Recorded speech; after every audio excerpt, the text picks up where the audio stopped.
Climbing to the top of Mount Everest is an incredible feat for anyone. But for our next guest, the achievement will be extraordinary for so many reasons.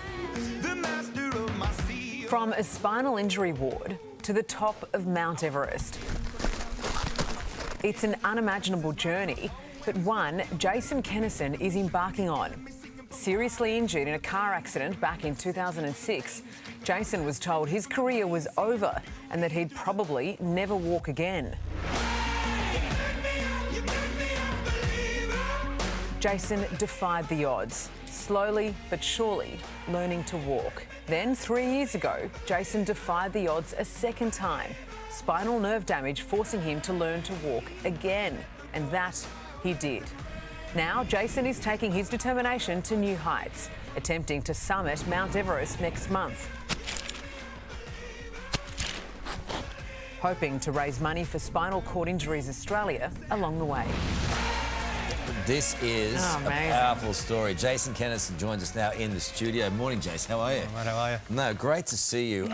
Just there watching you in Sarah's story, when you see yourself in that hospital bed, and then you've got the practice that you're doing in your backyard, and when you're seeing yourself on a mountain, what is that transition mentally like? I guess it's a pretty long story. It wasn't just once I was in hospital. There's been probably up to 13, 14 procedures.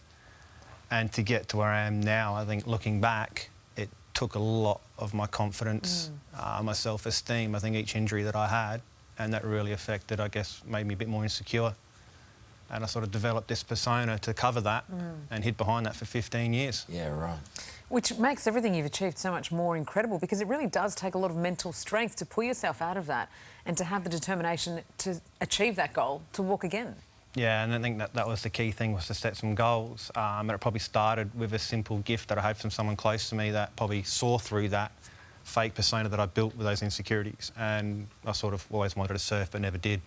Day later, I had a surfboard with a coffee, so I had no excuse, and I think that was probably a pivotal milestone. How bad were the injuries? Which ones? I broke my femur, I had that pin, shoulder, so I've had some serious sort of broken bones. They were kind of predictable. Like, when I say predictable, those broken bones are routine. With the 6-week period, you can sort of get a timeline. But then when I had that routine back procedure just for a clean-up, that was probably more difficult, because that was like an infinite time frame for nerve damage, and that was Did you have a bad prognosis? Anyone who said, oh, you're not going to walk, or it's going to be a long road for you to be able to ever achieve something like that? Yeah, the truck crash after that, there was a lot of sort of probably bad prognosis with work, with life. The nerve one with the back, there wasn't much information at the time because it was a complication of a routine surgery. Yeah. So I kind of felt disengaged with what was going on and did my own research, and a lot of it was sort of not very... So fast forward in, what, a couple of weeks, you're going to go and take on, you know, the greatest challenge in the world. No biggie? No. No, well, the training I've put in place, I've got a great team behind me from the company, some mentors, Scotty Evnett and sort of Will Burnett. Sort of they've been really good helping me build up, sort of ticking all the boxes to be able to be in a position to attempt it, let alone be successful for it, so... You hail from WA. You've just mentioned there the incredible training that you've been putting in, but this is another one we didn't know about him. You're actually scared of heights. How's that going to go down? Yeah, I've improved, I think, immensely. But yeah, I sort of developed some tricks along the way to sort of not get that vertigo and just sort of focus on the step, not on the drop. So. Okay. Well, being scared is one thing, vertigo is something entirely different as well. So, and what is going to be your greatest challenge coming up? Probably just staying focused.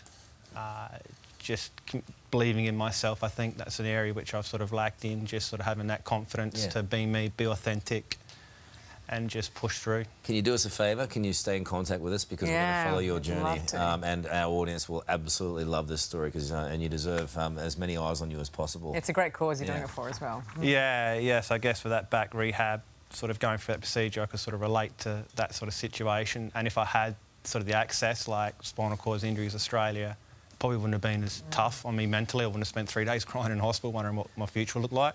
Oh, mate. So I think there's 20,000 people in Australia with that sort of injury, one every day. So, yeah, raising money for those. Awesome. You're an inspiration to them. Good on you, Jace. Lovely to see you. And next time we see you, on the mountain. Yeah, thanks, mate. Hey there, Today fans. Sarah and What's my name again? Oh my God. Carl? Hey, thanks for watching our YouTube channel, though. Subscribe now for more news, special reports, and amazing Aussie stories. And Carl misbehaving, Whoa, of course. that never happens. Always happens. What's she talking about? Always happens.